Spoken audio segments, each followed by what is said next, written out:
সেই স্বপ্ন পূরণের জন্য আমরা কাজ করে যাচ্ছি। বাংলাদেশের টেকনাফ থেকে তেঁতুলিয়া, রূপসা থেকে পাথুরিয়া, তারাবিল থেকে বাংলাদেশ, বাংলাদেশে প্রত্যেকটা জেলা কম বেশি এইরকম আজকে কৃষক দলের প্রতিষ্ঠা বার্ষিকী উদযাপিত। বন্ধুরা, কৃষক বাংলাদেশের 80% মানুষ, 70% মানুষ এখনো কৃষি পেশার সাথে জড়িত।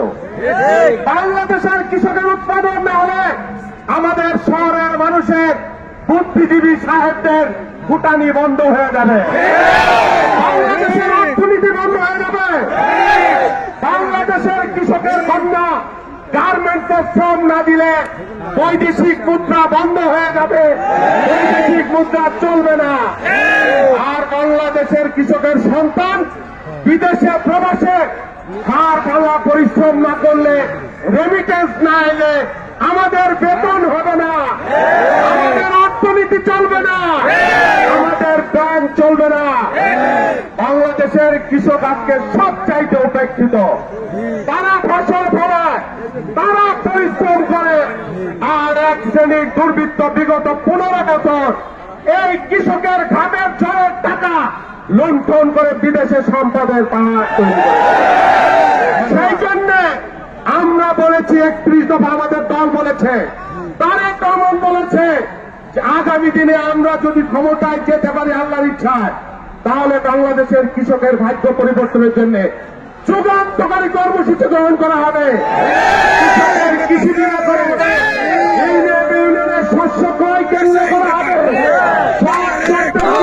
ব্যবস্থা করা হবে, কৃষকের উৎপাদিত পণ্য ন্যায্য মূল্য নিশ্চিত করা হবে এবং কৃষকদের সামগ্রিক সমস্যা যা কিছু রয়েছে তা করবার জন্য তিনি বদ্ধপরিকর। সেই জিয়া রহমান বাংলাদেশে কৃষি বিপ্লব তৈরি করেছিলেন, খালেদা জিয়া 5,000 টাকা কৃষি ঋণ মওকুফ করেছিলেন, 25 বিঘা জমির খাজনা মওকুফ করেছিলেন।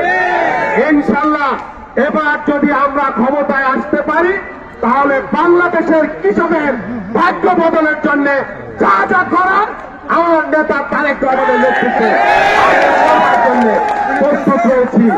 প্রিয় বন্ধুরা, বক্তব্য শেষ করে র্যালি শুরু হবে।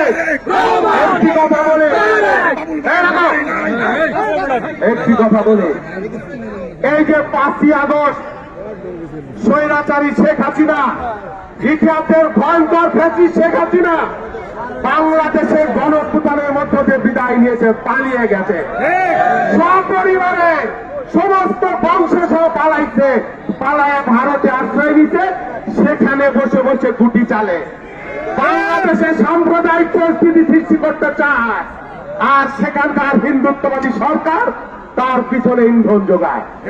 সুরেন্দ্র বাবু, মমতা ব্যানার্জি, আপনারা বাংলাদেশের নামে অপপ্রচার করে এইখানে সাম্প্রদায়িক পরিস্থিতি সৃষ্টি করে আবার হাসিনাকে বাংলাদেশে পাঠাতে চান। বাংলাদেশের মানুষ ওই হুমকি ধমকের পরোয়া করে না, ওই সুরেন্দ্র বাবুদের পরোয়া করি না। বাংলাদেশের 8 কোটি যুবক, বাংলাদেশের 8 কোটি কৃষক, বাংলাদেশের 8 কোটি যুবক, 8 কোটি কৃষক বুকে মাইন বেঁধে আপনাদেরকে প্রতিহত করবার জন্য প্রস্তুত। আর বিশ্ব রাজনীতিতে আমরা একা না, আমাদের পাশে এশিয়ার দেশ রয়েছে, আমাদের সাথে দক্ষিণ এশিয়ার সকল দেশ রয়েছে। ওইসব হুমকি ধমকি আমরা পরোয়া করি না। বাংলাদেশ বাংলাদেশের মানুষের, ইন্ডিয়ার কোন বিদ্বেষ, ইন্ডিয়ার কোন প্রতিনিধি, তাদের কোন দালাল বাংলাদেশের মাটিতে আমরা বরদাস্ত করব না। সবাইকে ধন্যবাদ। তারেক রহমান জিন্দাবাদ।